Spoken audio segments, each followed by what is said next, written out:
would like to dedicate the Daf Yomi today in memory לעילוי נשמת הרב חיים נפתלי בן הרב יעקב יצחק הריני כפרת משכבו, my late father, the Rav, the teacher. We on Tractate Nazir, page 52, some point of introduction. Number one, discussion of yesterday was a burial of part or collections of pieces of body. In general, by halakha, we treated entire form of body different than a body that missing limb or missing part of the body. The question is how you treated a creeping animal. As you know, we are prohibited from a creeping animal by any means, particularly eating. It's the shmona shratzim, it's those creeping animals that we're not allowed to eat. The question is, the Torah specified, they said, if it's in the water, if it's in the air, if it's on the ground, but the idea is even the smallest size. Let's think about ant, that is considering creeping animal. If you eat it in a small size like an olive bug or the size of egg, small, so we differentiate between full body or missing part, missing leg, missing something from that animal. Another phase for this discussion is the continuation of Tum'at Rakav. We explained yesterday that body that somehow either decayed or combined for a long time with water, or if someone have a organ donation, a kidney donation, and other part that transmitted from others, after the person is no longer among the living, do you treat the corpse with implementation of part that was not from that corpse in the same way as others? We mentioned yesterday several responses that the late Rav Feinstein was asked during the war. The forces, United States forces, brought pieces of bodies, buried soldiers in the field, and then opened it and brought it. Sometimes there's the issue of the coffin that came out, that is wood.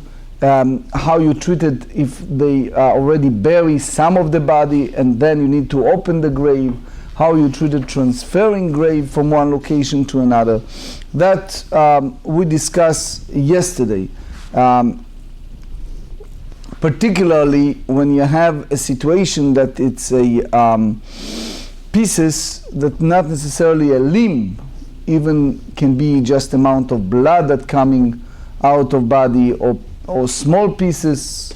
Yesterday we elaborate on the issues of aginut, a deserted wife that they missing a husband for some times, and some witnesses come with bodies that disrecognize, or pieces of body that decay with the form of water, etc.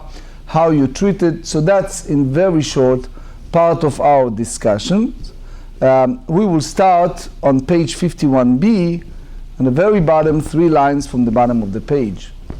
While we're speaking about the ladleful of a corpse dust, now the Gemarrah bring another a quandary, another dilemma in something similar. Ba'ei Rava nemala shechasra mahu. On purpose they're giving extreme hypothetical example, but it bring a light to our discussion. You have a creeping animal which is in our case small size as an ant. So if someone ate it intentionally, he deserved punishment of malkot, because the Torah prohibited to eat impure creeping animal. Even it's not even a size of the olive bug, but if missing leg, meaning this is halakha Moshe Sinai, that if the person eating a full creature, it's called Bria, and he wants, there is a penalty of Malkot, of lashes. Even the creature is smaller than Kezait, small side. That's a Mishnah in Tractate Makot, page 13. But here the Rava asks if it's missing a leg, but is still able to live. The ant, that's expanded, it's a creature, able to live, missing leg, and he eats it. So the Gemara explained. Talking about Shratzim here. Shratzim, yes, one of the Shmona Shratzim. So they said, Shi'ura gmirin la, veha chaser. In one hand, they have here the shi'ur, which is the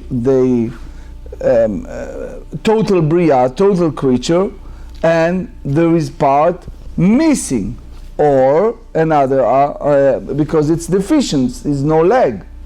Or bria gmireila v'ha'ika. Or you said no, there is a creature here, and since there is a creature here, the sages tells us that the punishment that Tosfot and Rosh explain is by eating a creature, not by eating of a measure, even the smallest measure. So since she missing part, it's a leg, but she still can survive this ant, so therefore one who eats it, in that school of thought, is liable. Page 52, Amar Rav Yehuda midiskarta, the name of a place, Tachma, come and study from a Braita based on the Vayikra, Leviticus, chapter 11, verse 31. The Torah tells us in regard to a creeping animal that anyone who touched them, kol hanogea bahem, whoever touches them when they are dead, shall be impure. Bemotam itmad haaretz. So since they use the word bahem, yachol bechulan, meaning here we're speaking about total complete body of creeping animal, versus if someone touch part of that, he may maintain his ritual impurity. Talmud lomar mehem, which means even part of that animal. I mehen yachol miktsatan, maybe even the smallest part. Talmud lomar bahem hakeitzad. How do you reconcile this contradiction in the psukim? So ad shiga b'miktsatan shehu kechulan, which means unless he touches at least part of them, that is equal to in measure to all of them, which is a large part. V'shi'aru chachamim. For that purpose, we have our holy sages, that they came up with a measurement, and they call it becha adasha, which is lentil bark. So, that's like ligum, kitniot. Sheken hachomet. Chomet, it's like a skink. Is the homer is one of the 8 creeping or swarming animals mentioned in the Torah. So here they assume that he is a skink, but they said that since it's one of the 8, tchilat briato ka'adasha, so the size of his beginning of the process of development is the size of lentil, excuse me, and therefore we compare that to all the other shratzim, regardless to the size, that they all make a ritual impurity the same as a full size of sheretz. Shma mina, you derive from that, shi'ura gmirei la.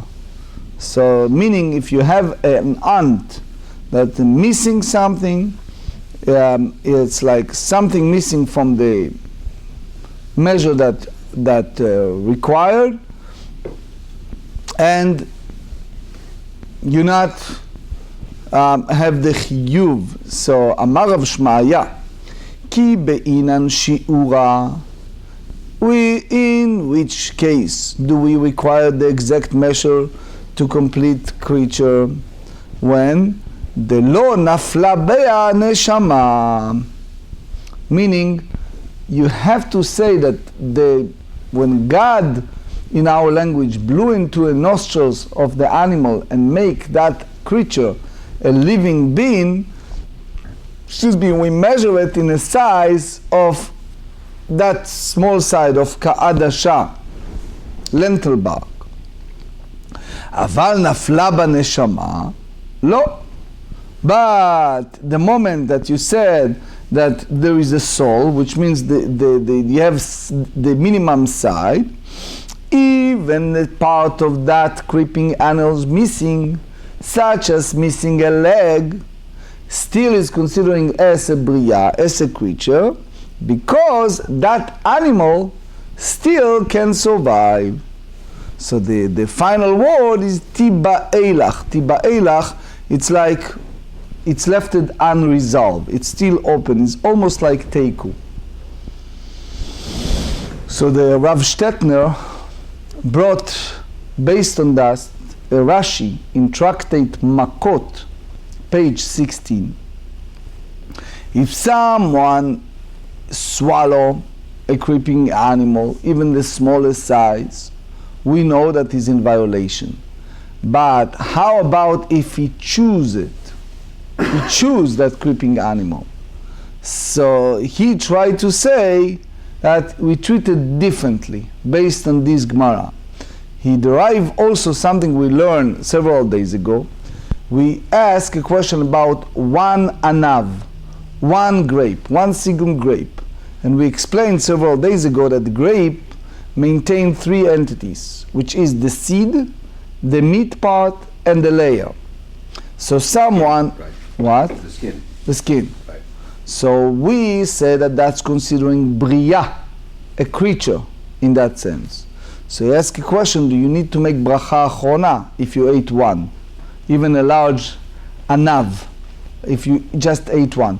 And the big question is, in comparison to our discussion, if you tell me that this is basically bria, an independent creature, you treat it the same. Anyway, it's a mahalach.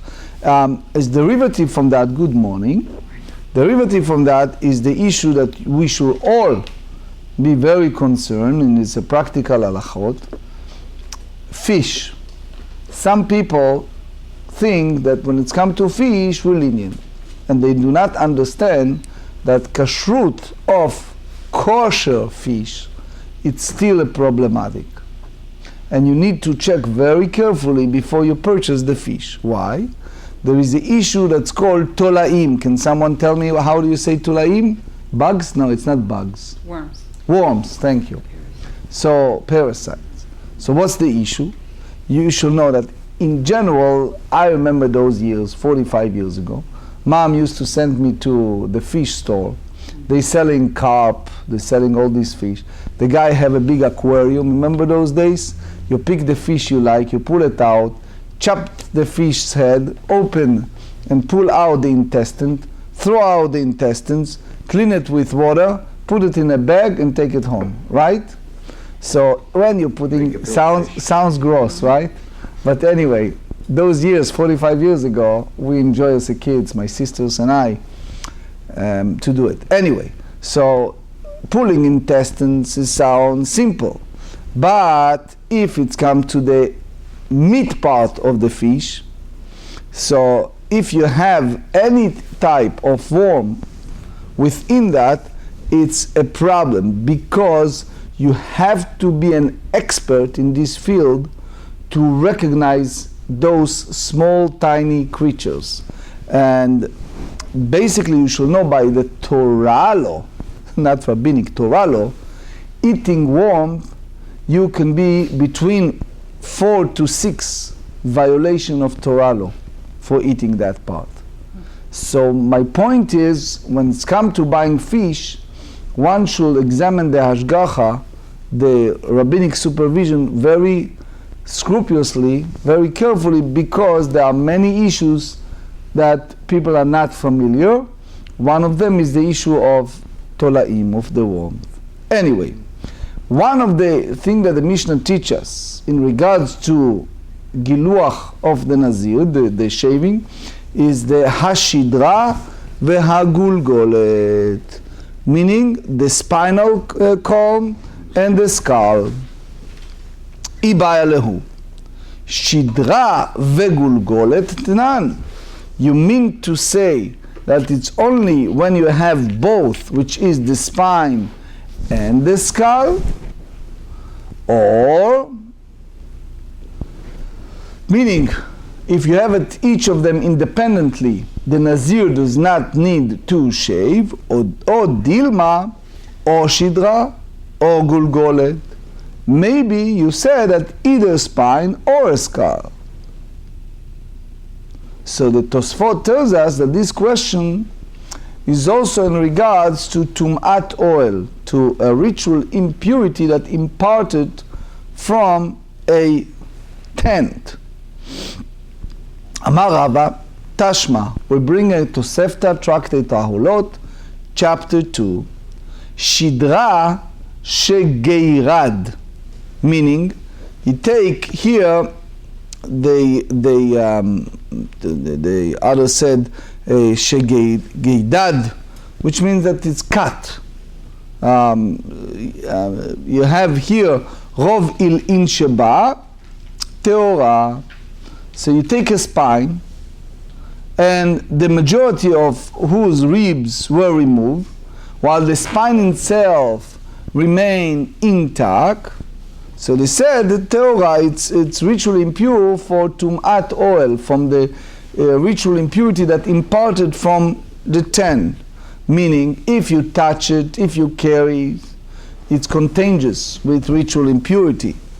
Because we explained many times that even a small side of lentil bark carries and transmits ritual impurity. But we explained many times, when it's come to ritual impurity imparted from a dead form of body, it's even if you are the same roof. It's called tumat oil, and that's the discussion here.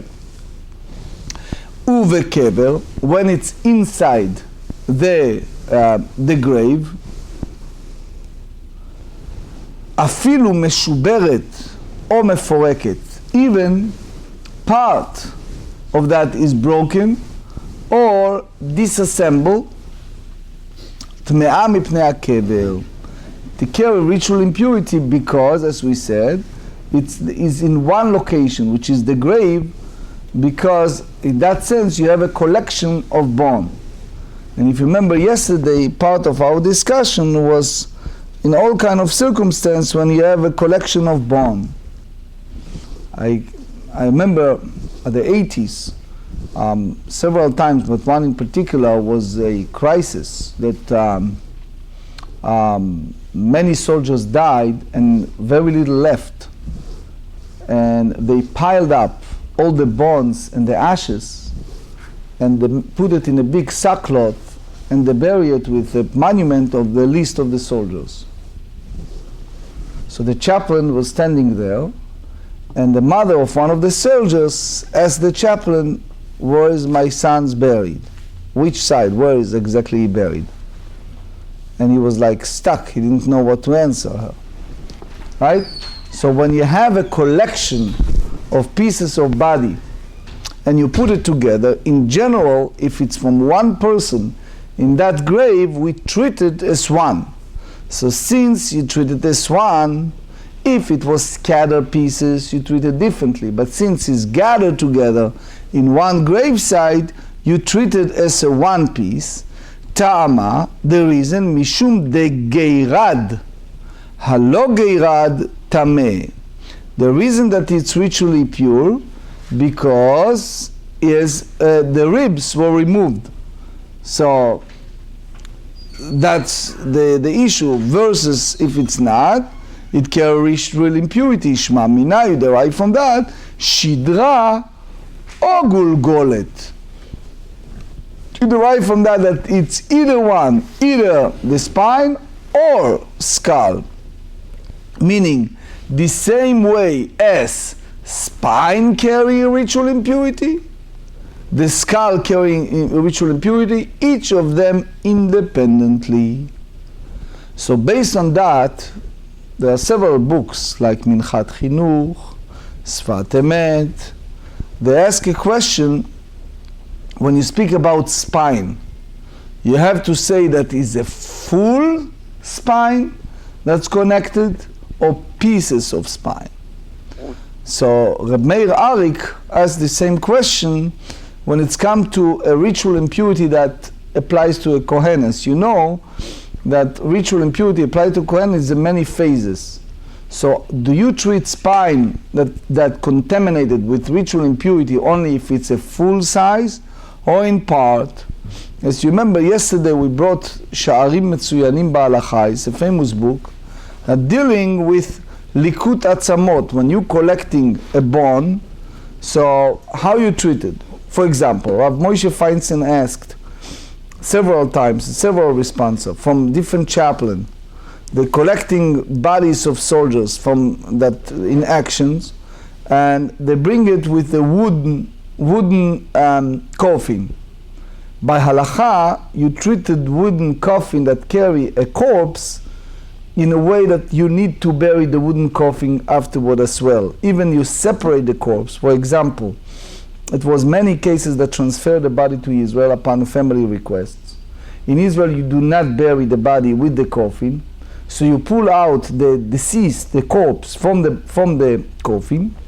However, since the coffin was contaminated by attaching to a corpse, so therefore you have to bury it.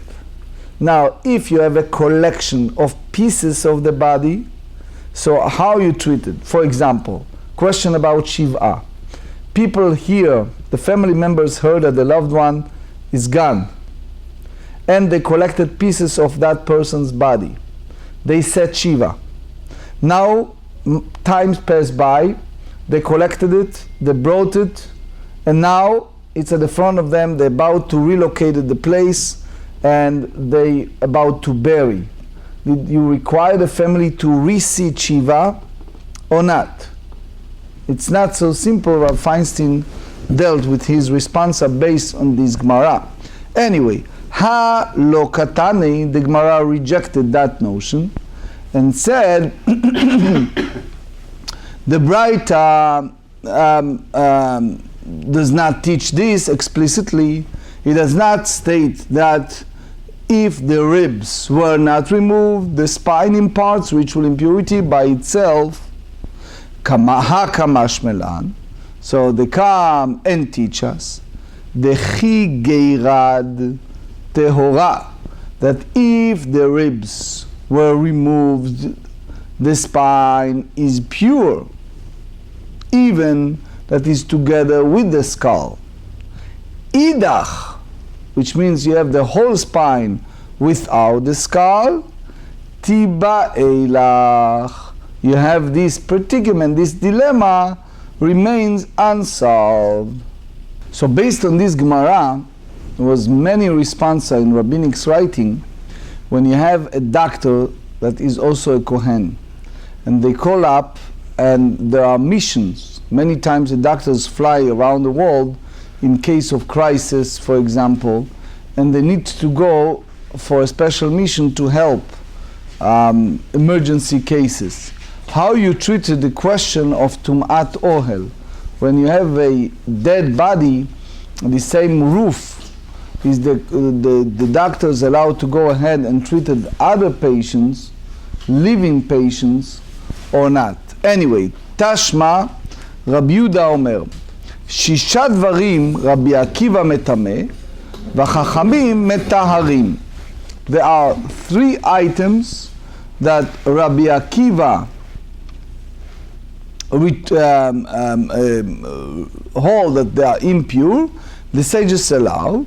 V'chazar bo Rabbi Akiva. One of them is the idea of spine and skull that came from 2 different dead bodies, ומעשה שהביאו קופה מלאה עצמות לבית הכנסת של תרסיים והניחוה באוויר. It was a situation that they brought a box that was full of bones to the synagogue of Tarsiyim, people who deal with smith, and they put it in the airspace in order not to carry ritual impurity for people who attend that synagogue. ונכנס תודוס הרופא בכל הרופאים, and Todos was a doctor that was, it's a Greek name, but it's, or in Hebrew is Matityahu, but anyway, it was a prominent doctor doing the second temple, and he was familiar, was special, his specialty is in a human bone, to know if this has come from the spine, the skull, etc. And he knew exactly if it's from one dead body or more. ואמרו, אין כאן שדרה ממת אחד. You do not have here a spine from one dead body, but you have it from two or more. So therefore, you make it ritually pure, because we say that when it's come to ritual impurity that impart from ohel, from a tent, the same roof, does not apply when it's from the different pieces of bodies of more than one person. Tamad leleika shidra demechada. The reason that you treat it that way, it's because you do not have the spine from one corpse, from which one can infer that Nazir megaleach alea. Shma mina or shidra or gulgolet tanan. It has to be either spine or skull. The Gemara rejected that. They said, לא מבעיה כאמר, לא מבעיה שדרה וגולגולת ממת אחד לקה, אלא אפילו או שדרה ממת אחד, או גולגולת ממת אחד לקה. So even you have either spine from one corpse or skull from another corpse, which together impart impurity, so are not present, so they are part of spines and skulls from several bodies, and basically according to that view it's kind of unsolved. But as far as the practical halachot, there are so many responsa when you have an organ donation, when you have a part of the bodies that donated, kidney, etc. So if after the person is no longer among the living, do you treat it in tumat rakav, right? Remember we talked earlier about tumat rakav. If it's a difference between one body or more.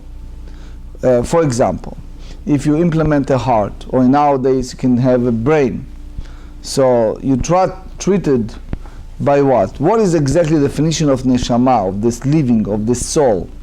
You say that it's the brain, you say that it's the heart, how you treat it. Anyway, tashma miminyana. From this disputation between Rabbi Akiva and the sages, ומה הן שישה דברים שרבי עקיבא מטמא וחכמים מטהרים?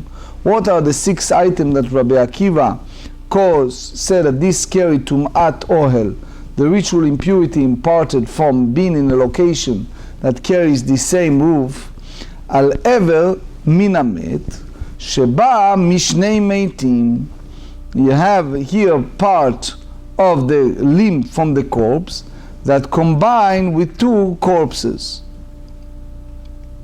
Which means they cut part of the body from one and part of the body from the other. Ve'al ever min achai, and also a living limb from a living person. Sheba mishne bnei adam, that comes from 2 people. Ve'al chatzi kavatzamot sheba mishte metim. So the Rosh said that the key here is the question of tiglachat Nazir. Val revi'i dam haba mishnayim, which means the re'i is the size of quarter log of blood that comes from 2 corpses. Ve'al etzem kis ora, and the bone that is a barley grain bark, even from one body. Shenechlak leshnayim, that divided to 2 pieces. Ve'hashidra ve'agulgolet, and the spine and the skull from two separate corpses.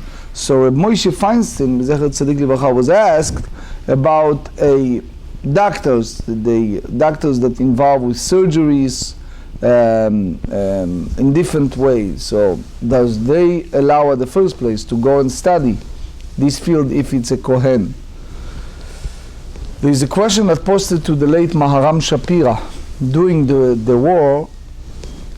It was a missile that hit a synagogue, and people are hurt. One of the person lost part of his body, and the problem is they couldn't find that part.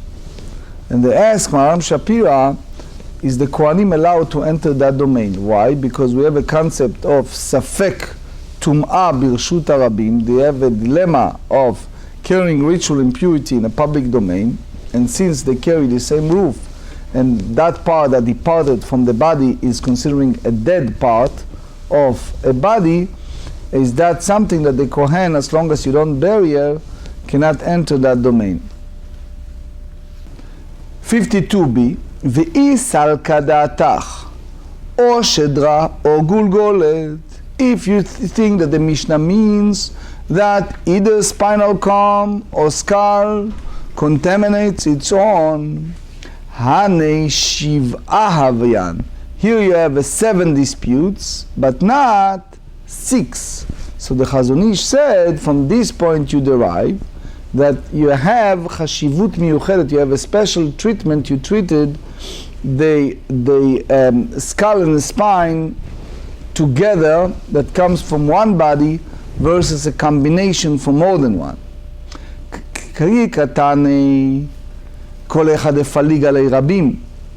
Which means many disputed Rabbi Akiva. La'apuke etzem kis ora. You talk the exclusion of case of bone the size of barley grain. The achidu de paligalei, which means not many. One rabbi disputed the Tanya in Mishnah Tractate Talmud, chapter 2. Etzem kis ora shenechlak leshnayim. You have a bone in the side of barley grain that's split in two. Rabbi Akiva metameh, Rabbi Yochanan ben Nuri metaher, which means that the idea of the Tana that make it ritually impure is view of one individual, which is Rabbi Yochanan ben Nuri, not the majority of the sages. V'ibaitim, and there's another option. Ki katane, when you speak about 6, ever min hachai, which means only a limb from a dead body. Ever min hamet, sorry. אבל even min hachai lo ktane, but from a living, limb from a living, is not considering part of that. Or v'ibaitem, or another option. Ki katane kol echad nazir megaleach al ahilo. The Nazir shave his head for Tumah, contact by roof association with it. La'apuke etzem kis ora delo, the exclusion that the bone, the size of barley grain, for which the Nazir does not shave his head for roof association with it. V'baitema, the fourth option. Ki katane kol echad adar be la'apuke revidam delo adar be. ואמר לרבי לבר כפרה לא תשנה רביעית אדם בחזרה. You do not teach the dispute about quarter lock of blood from 2 corpses among the case of the retraction. שהרי לימודו של רבי עקיבא בידו.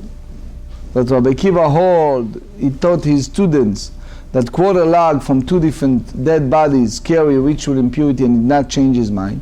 ועוד שהמקרא מסוים, you can bring proof from Leviticus chapter 21 verse 11, ועל כל נפשות מת לא יבוא. The Torah said, and he may not approach any dead body. So it means, by using a plural language, nafshot met, meaning even it's come from more than one person that carry ritual impurity.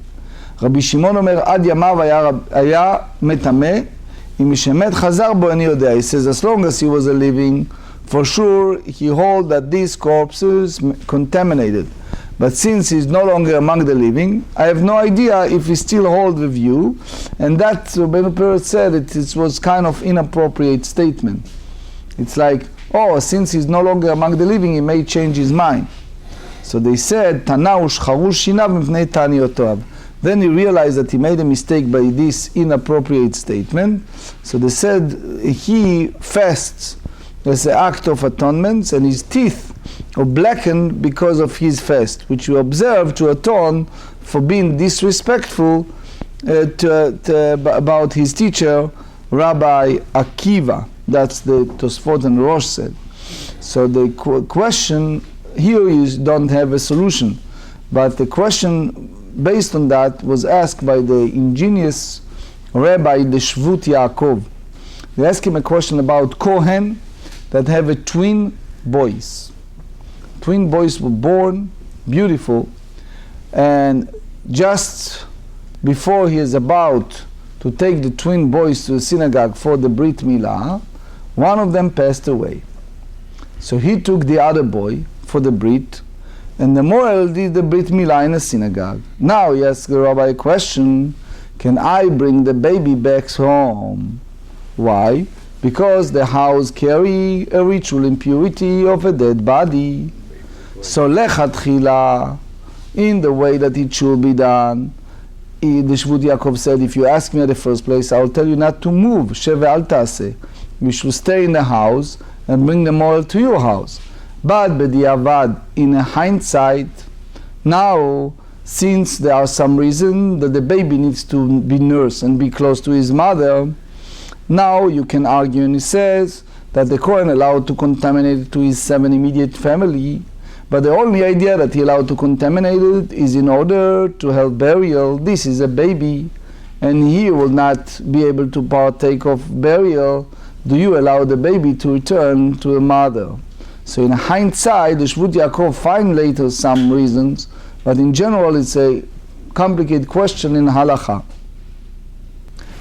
תשמע דתניא בית שמאי אומרים רוב העצמות מן העצמים או משניים או משלושה. בית שמאי says the quarter cup of bonds which impart impurity in a tent can be from several bonds or from one, or from 2 or from 3 bonds, but they cannot be from one bond. ובית הלל אומרים רוב מן הגבייה מרוב הבניין או מרוב המניין. They said quarter cup bonds from the same body, either from the majority of the structure of the skeleton, of the majority of the number of 248 bonds of the body. Amar Rabbi Yoshua. Yoshua responds and he said, יכולני לעשות דברי בית שמאי ודברי בית הלל כאחד. I can make this, I can explain their opinions so is no dispute between the two. How? שבית שמאי אומרים משניים ומשלושה ומשני שוקיים וירך אחד ומשני ירחיים ושוק אחד. הואיל ברוב גובהו של אדם מגובה, since the height of these limbs, they are considered the majority of the structure of the body. ובית הלל אומרים מן הגבייה ומרוב מניין ומרוב מניין, הואיל וישנם במפרקי רגליים ידיים ורגליים. So they hold the majority of number of bonds since they include the joints of the hands and feet which comprise many small bones that impart impurity. שמאי אומר אפילו עצם מן השדרה ומן הגולגולת, שני שמאי דמחמיר. So Shammai said even a bone that from a spine or from the skull impart impurity. So they said that Shammai is different because he is astringent. So the sages disagree. So the Gemara said, "Lifshot mina the tama the Beit Shammai the machmir." The reason the Beit Shammai that the stringent even one bone. Harabanan ad'ika shidra vegulgolet. You talk about the sages, you need to have both the spine and the skull together. So the Tosfot and Rosh and Rabbi Dr said that because the Shammai need to emphasize or mina gulgolet or from that skull, therefore you understand that otherwise not. עד כאן לא פליגי בית שמאי, לא כאן פליגי רבנן לידי שמאי, אלא בעצם אחד דעתם מן השדרה המגולת. Only one bone that come from the spine of the skull. אבל איך דעתה בעיני, when it's one piece, אפילו חדה מן הון. Even one of them, either the spine or the skull, they possibly agree that they impart impurity. So you see here again, the question was unsolved, לא נפשט.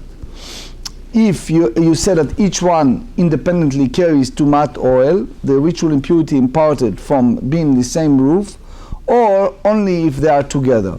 So based on that is also a question that posed to the late Rabbi Moshe Feinstein, Zecher Tzadik Livracha.